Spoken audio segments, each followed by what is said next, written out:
നമസ്കാരം. ആനിമാസ് കിച്ചണിലേക്ക് എല്ലാവർക്കും സ്വാഗതം.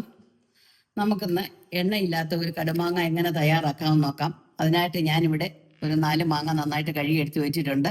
നമുക്കിതൊന്ന് തുടച്ചിട്ട് നൈസായിട്ട് അതിൻ്റെ തൊലി ഒന്ന് ചെത്തി ചെറുതായിട്ട് അരിഞ്ഞെടുത്തുകൊണ്ട് വരാം. എന്നിട്ട് കാണിക്കാതെ എങ്ങനെയാണെന്ന്. മാങ്ങ അരിഞ്ഞെടുത്ത് വെച്ചിട്ടുണ്ട്. മാങ്ങ എന്ന് പറയുമ്പോൾ അത് അല്പം ചെനച്ചതാണ് നല്ലത്.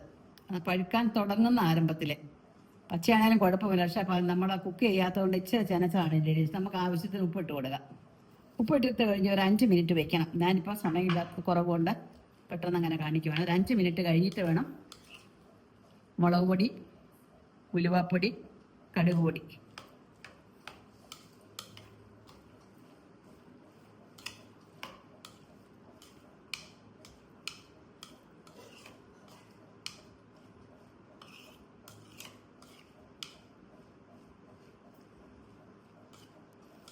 ഒടുവിൽ നമുക്ക് നോക്കാം ഉപ്പിൻ്റെ അത്. 5 മിനിറ്റ് കഴിഞ്ഞതിന് ശേഷം നമുക്ക് ഈ മുളക് പൊടി, ഞാൻ കാശ്മീരി ചില്ലിയാണ് ഇത്, ഫ്രൈങ് പാന് എണ്ണയൊന്നുമില്ലാതെ വെറുതെ ഒന്ന് ചൂടാക്കി ഫ്ലെയിം ഓഫ് ചെയ്ത് കഴിഞ്ഞ് ജസ്റ്റ് ഇതൊന്ന് ചൂടാക്കി എടുത്തതാണ്, എണ്ണ ഒട്ടും ഒഴിക്കാതെ. നമുക്ക് ആദ്യം ഇതൊന്ന് ചേർത്ത് കൊടുക്കാം. എരിവൊക്കെ അവൻ്റെ ഇഷ്ടത്തിന്. ഞാനിപ്പോൾ 2 സ്പൂണേ എടുക്കുന്നുള്ളൂ.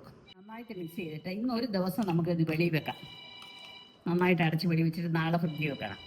ഫ്രിഡ്ജിൽ വെച്ചിട്ട് ദിവസവും നമ്മൾ എടുത്തതിന് ശേഷം ഫ്രിഡ്ജിൽ വെച്ചാൽ മതി. നമ്മൾ കുക്ക് ചെയ്യാത്തതായതുകൊണ്ട് ഫ്രിഡ്ജിൽ വെച്ചിട്ട്, അല്ലെങ്കിൽ തന്നെ നമ്മൾ അച്ചാർ ഫ്രിഡ്ജിൽ നിന്ന് എടുത്ത് കൂട്ടുന്നതാണല്ലോ ടേസ്റ്റ്.